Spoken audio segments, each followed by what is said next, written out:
Well, many are criticizing St. Louis County Prosecutor Bob McCulloch for acting more like a defense attorney for police officer Darren Wilson than a prosecutor. Mike Brown Jr.'s family attorney, Benjamin Crump, said they objected since August to McCulloch's decision to call a grand jury, and they urged Missouri Governor Jay Nixon to appoint a special prosecutor. Crump said today that his concerns were justified.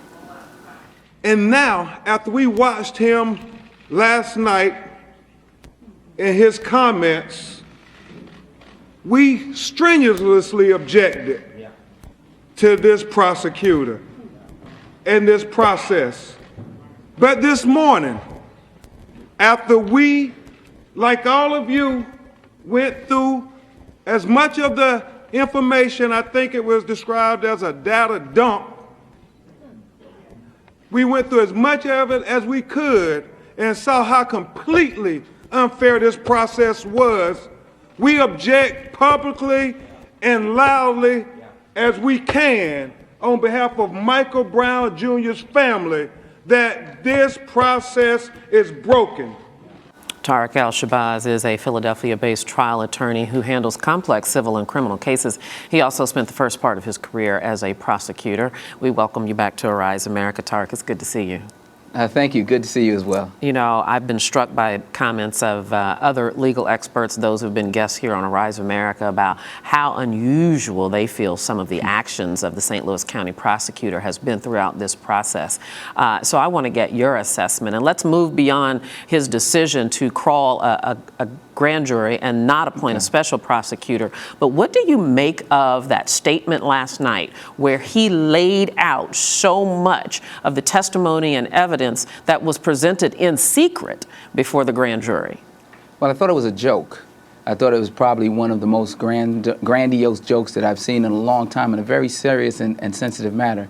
When you spend a portion of your introduction criticizing the one thing that actually brought light to this, social media, and the other thing that brings information throughout the United States, that is the media, as to what they did and what they reported based upon what your officers did. And I said your officers because he acted as if he was a defense attorney. That was a good introduction of that particular officer. It seems to me that your agenda, you're covering what your agenda was. There is no doubt that anyone that you talk to that ever tried any criminal case anywhere in these United States would indicate clearly that you can indict a cheese sandwich.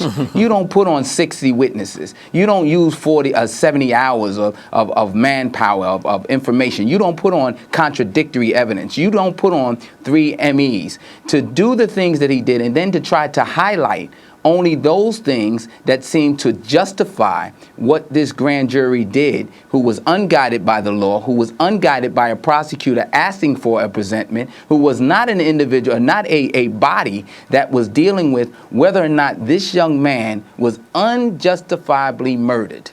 And that's what we should talk about. Was this justified? And if you talk about that, that is a question of fact. And if it's a question of fact, why not in an open forum? Yeah, indeed. Let me also ask you about the fact that the defendant, or the would-be defendant in this case, had he been indicted, police officer Darren Wilson, testified before the grand jury. How unusual is that? It's tremendously unusual. And it's so unusual. First of all, it's unusual from the standpoint that a defense counsel never wants to put his client on because you're not in that room while his client is testifying. But it's kind of interesting that Darren Wilson, and I would submit to you, there's no doubt in my mind that he was prepared hours of preparation prior to testifying. I had an opportunity to read the 200 and some odd pages of his testimony, and some of his testimony was totally ridiculous. It was clearly fabricated, and there were no follow-up questions by the prosecutor who was seeking an indictment, because that's what they do when they go to the grand jury. They seek an indictment. They're not investigating. They're seeking an indictment. No follow-up questions. I mean, first he gets punched with his right hand, and he has in his left hand the cigars. Then he switched the cigars to his right hand, and he have them out of his left hand. I mean, it's just ridiculous.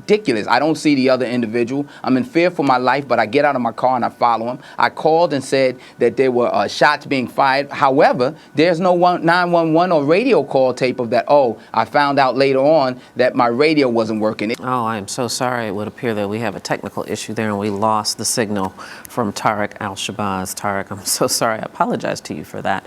But stay with us. This is Arise America.